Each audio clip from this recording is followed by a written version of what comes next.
ಪ್ರೇಮಾಸ್ kitchen ಕ್ರೋನಿಕಲ್ಸ್ಗೆ ಸ್ವಾಗತ. ನೋಡಿ, ಇವತ್ತು ನಾನೊಂದು ಒಳ್ಳೆ ರೆಸಿಪಿ ತಂದಿದ್ದೇನೆ. ಸ್ನ್ಯಾಕ್ಸ್. ಒಂದು ಆಲೂಗಡ್ಡೆ ಇದ್ರೆ ನಾನಿಲ್ಲಿ ಒಂದು ಆಲೂಗಡ್ಡೆಯಿಂದ ಒಂದು ಸಂಜೆಗೆ ತಿನ್ನುವಂತ ಸ್ನ್ಯಾಕ್ಸ್ ಅನ್ನ ರೆಡಿ ಮಾಡಿದ್ದೇನೆ. ತುಂಬಾ ಚೆನ್ನಾಗಿರುತ್ತೆ. ಟೇಸ್ಟ್ ಮಾತ್ರ ಸೂಪರ್ ಆಗಿದೆ. ನೋಡಿ, ನೀವು ಒಮ್ಮೆ ಮನೆಯಲ್ಲಿ ಟ್ರೈ ಮಾಡಿ ಹೇಗೆ ಬಂದಿದೆ ಅಂತ ಹೇಳಿ ಕಮೆಂಟ್ ಮಾಡಿ. ಹೊಸದಾಗಿ ನಮ್ಮ ಚಾನಲ್ ನೋಡ್ತಾ ಇದ್ರೆ ಪ್ಲೀಸ್ ಸಬ್ಸ್ಕ್ರೈಬ್ ಮಾಡ್ಕೊಂಡು ನೋಡಿ. ಆದಷ್ಟು ಜನರಿಗೆ ಶೇರ್ ಮಾಡಿ, ಕಮೆಂಟ್ ಮಾಡೋದನ್ನ ಮರಿಲಿಕ್ಕೆ ಹೋಗಬೇಡಿ ಫ್ರೆಂಡ್ಸ್. ನೋಡಿ, ಇನ್ನೂ ಹೊಸ ಹೊಸ ವಿಡಿಯೋಗಾಗಿ ಚಾನಲ್ನ ಸಬ್ಸ್ಕ್ರೈಬ್ ಮಾಡ್ಕೊಳ್ಳಿ. ನಿಮಗೆ ಯಾವುದು ಅಡುಗೆ ಇಷ್ಟ ಆಗುತ್ತೆ ಅದನ್ನು ಕಮೆಂಟ್ ಮಾಡಿ, ನಾನು ಟ್ರೈ ಮಾಡ್ತೇನೆ ಮಾಡಿ ಹಾಕಲಿಕ್ಕೆ. ವಿಡಿಯೋನ ನೋಡೋಣ ಬನ್ನಿ. ತುಂಬಾ ಚೆನ್ನಾಗಿದೆ, ಟೇಸ್ಟ್ ಮಾತ್ರ ಸೂಪರ್ ಇದೆ. ನೋಡಿ, ನೀವು ಒಮ್ಮೆ ಟ್ರೈ ಮಾಡಿ. ಇಲ್ಲಿ ನಾನು 2 ಆಲೂಗಡ್ಡೆನ ತಗೊಂಡಿದ್ದೀನಿ. ಇದನ್ನ ಸ್ನ್ಯಾಕ್ಸ್ ಮಾಡಲಿಕ್ಕೆ ಇದನ್ನ ಬೇಯಿಸಿ ಸಿಪ್ಪೆ ತೆಗೆದು ಇಟ್ಕೊಂಡಿದ್ದೀನಿ. ಇದನ್ನೀಗ ನಾನು ಮ್ಯಾಶ್ ಮಾಡ್ಕೋತೀನಿ.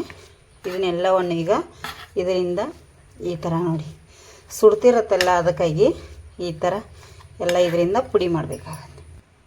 ನೋಡಿ, ಇದಕ್ಕೆ ಕಾಶ್ಮೀರಿ ಚಿಲ್ಲಿ ಪೌಡರನ್ನು ಉಪಯೋಗಿಸ್ತಾ ಇದ್ದೀನಿ. 1 ಟೇಬಲ್ ಸ್ಪೂನ್ ಅಷ್ಟು, 1/4 ಟೀ ಸ್ಪೂನ್ ಅಷ್ಟು ಬ್ಲ್ಯಾಕ್ ಪೇಪರನ್ನು ಯೂಸ್ ಮಾಡ್ತಾ ಇದ್ದೀನಿ. 1/2 ಟೀ ಸ್ಪೂನ್ ಅಷ್ಟು ಚಾಟ್ ಮಸಾಲೆ, ರುಚಿಗೆ ತಕ್ಕಷ್ಟ ಉಪ್ಪನ್ನು ಕೂಡ ಇದಕ್ಕೆ ಸೇರಿಸ್ತಾ ಇದ್ದೀನಿ. ನೋಡಿ, ಸ್ವಲ್ಪ ಕೊತ್ತಂಬರಿ ಸೊಪ್ಪು, ಇಷ್ಟನ್ನು ಹಾಕಿ ಈಗ ಮಿಕ್ಸ್ ಮಾಡ್ತೇನೆ. 2 ಟೇಬಲ್ ಸ್ಪೂನ್ ಅಷ್ಟು ಕಾರ್ನ್ಫ್ಲವರ್ ಹಿಟ್ಟು. ಕಾರ್ನ್ಫ್ಲವರ್ ಹಿಟ್ಟಿಲ್ಲ ಅನ್ನೋರು ನೀವು ಅಕ್ಕಿ ಹಿಟ್ಟನ್ನು ಯೂಸ್ ಮಾಡ್ಬೋದು. ನೋಡಿ, 2 ಟೇಬಲ್ ಸ್ಪೂನ್ ಅಷ್ಟು. ಈಗ ಇದಕ್ಕೆ ನೀರದು ಏನು ಹಾಕೊಳ್ಳಿಕ್ಕೆ ಹೋಗಬೇಡಿ, ಹಾಗೆ ಮಿಕ್ಸ್ ಮಾಡ್ಕೊಳ್ಳಿ. ನೀರು ಹಾಕಿದರೆ ಇದು ಆಗುತ್ತೆ. ನೋಡಿ, ಈ ಥರ ಇದನ್ನು ಚೆನ್ನಾಗಿ ನಾವು ಕೈಯಿಂದ ಸ್ವಲ್ಪ ಹೆಚ್ಚಿಕ್ಕಿ ಮಾಡಬೇಕಾಗತ್ತೆ. ನೋಡಿ, ಇಷ್ಟು ಗಟ್ಟಿಯಾಗಿ ನಾದ್ಕೊಂಡಿದ್ದೇನೆ. ನೀರೆಲ್ಲ ಹಚ್ಚಲಿಕ್ಕೆ ಹೋಗಬೇಡಿ.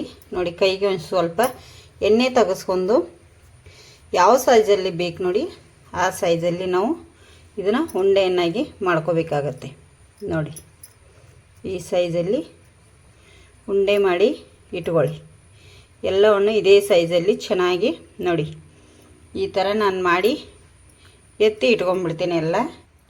ನೋಡಿ, ಈ ಥರ ನಾನೀಗ ರೆಡಿ ಮಾಡಿ ಇಟ್ಟಿದ್ದೇನೆ. ಇದಕ್ಕೆ ಈಗ ಇಲ್ಲಿ ಒಂದು ಬೌಲ್ ತೊಗೊಂಡಿದ್ದೇನೆ. ಅದಕ್ಕೆ 1-1.5 ಟೇಬಲ್ ಸ್ಪೂನ್ ಅಷ್ಟು ಕಾರ್ನ್ಫ್ಲವರ್ ಹಿಟ್ಟನ್ನು ಹಾಕೋತೇನೆ. ನೋಡಿ, ಇಲ್ಲಿ ಸಾಕು ಇಷ್ಟು ಕಾರ್ನ್ಫ್ಲವರ್ ಹಿಟ್ಟು. ನೋಡಿ, ಇದಕ್ಕೆ ಸ್ವಲ್ಪ ನೀರನ್ನು ಸೇರಿಸಿ ಗಂಟಿಲ್ಲದ ಹಾಗೆ ಕಲಸ್ಕೋಬೇಕು. ಇದೇನು ಗಂಟು ಉಳಿಯಲ್ಲ.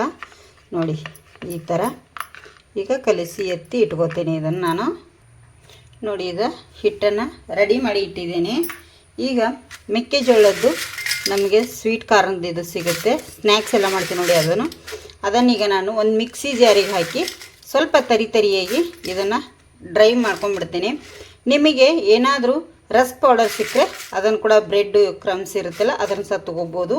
ನಾನಿಲ್ಲಿ ಇದನ್ನು ತೊಗೊಂಡಿದ್ದೇನೆ. ಈಗ ನೋಡಿ, ಇಲ್ಲಿ ಒಂದು ಮಿಕ್ಸಿ ಜಾರಿಗೆ ಹಾಕಿ ಈ ಥರ ಈಗ ಪುಡಿ ಮಾಡಿ ಇದನ್ನು ಎತ್ತಿ ಇಟ್ಕೊಂಡಿದ್ದೇನೆ. ನೋಡಿ, ಇಲ್ಲಿ ಒಂದನ್ನು ಮಾಡಿಟ್ಟಿರೋಂಥ ಸ್ನ್ಯಾಕ್ಸ ತೊಗೊಂಡು ಇದ್ರ ಮೇಲೆ ಇಟ್ಕೊತೇನೆ, ಎದ್ದು ಬಿಡ್ತೇನೆ. ಈಗ ಸ್ವೀಟ್ ಇದೇನು ನಾವು ಕಾರ್ನ್ ಹಿಟ್ಟನ್ನು ಮಾಡಿದ್ದೀವಲ್ಲ ಅದ್ರ ಮೇಲೆ ನೋಡಿ, ಅಂದರೆ ನಮಗೆ ಸ್ಟಫಿಂಗ್ ಕೂತ್ಕೊಳ್ಳುತ್ತೆ. ಈಗ ಇಲ್ಲಿ ಈ ಥರ ಮಾಡಬೇಕಾಗತ್ತೆ. ನೋಡಿ, ಇದು ಇದಕ್ಕೆ ಅಂಟುತ್ತೆ. ನಮಗೆ ಈ ಥರ ಅಂಟಿದ್ರೆ ತುಂಬ ಚೆನ್ನಾಗಿ ಬರುತ್ತೆ ಇದು ಸ್ನ್ಯಾಕ್ಸ್ ಅಂಥೇಳಿ. ನೋಡಿ, ಈ ಥರ ರೆಡಿಯಾಗಿದೆ. ಇದೇ ಥರ ಈಗ ಎಲ್ಲವನ್ನು ನಾನು ಮಾಡಿ ಎತ್ತಿ ಇಟ್ಕೊಂಡ್ಬಿಡ್ತೇನೆ.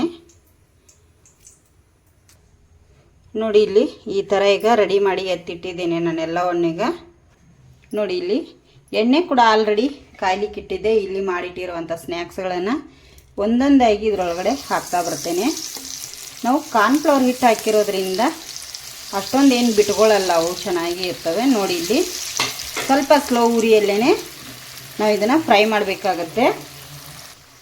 ನೋಡಿ, ಈಗ 1 ನಿಮಿಷ ಆದಮೇಲೆ ಈ ಕಡೆನೂ ತಿರುಗಿಸಿ ಹಾಕ್ತೇನೆ. ಒಳಗಡೆ ಕೂಡ ಚೆನ್ನಾಗಿ ಫ್ರೈ ಆಗಬೇಕಿದು, ಯಾಕಂದರೆ ಕಾರ್ನ್ಫ್ಲವರ್ ಹಿಟ್ಟೆಲ್ಲ ಹಾಕಿರೋದ್ರಿಂದ ಸ್ವಲ್ಪ ಸ್ಲೋ ಉರಿಯಲ್ಲಿ ಫ್ರೈ ಮಾಡ್ಕೊಳ್ಳಿ ಮೊದಲಿಗೆ. ನಂತರ ನೀವು ಹೈ ಫ್ಲೇಮನ್ನು ಇಟ್ಕೊಳ್ಳಿ.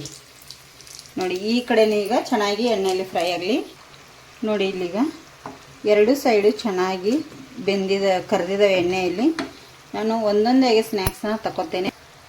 ನೋಡಿ, ಒಂದೊಂದಾಗಿ ಈಗ ಎಣ್ಣೆ ಎಲ್ಲ ಬಸ್ಕೊಂಡು ಈ ಥರ ನೀವು ತಗೊಂಬಿಡಿ. ನೋಡಿ, ಎಣ್ಣೆ ನಾನಿಲ್ಲಿ ಟಿಶ್ಯೂ ಪೇಪರನ್ನು ಹಾಕಿದ್ದೇನೆ. ಯಾಕೆ ಅಂದರೆ ಎಣ್ಣೆ ಏನಾದರೂ ಉಳಿದಿದ್ರೆ ಹೀರ್ಕೊಂಡ್ಬಿಡುತ್ತೆ ಅಂಥೇಳಿ ನೋಡಿ ಉಳಿದಿರೋಂಥ ಸ್ನ್ಯಾಕ್ಸನ್ನು ಮಾಡ್ತೀನಿ ಈಗ.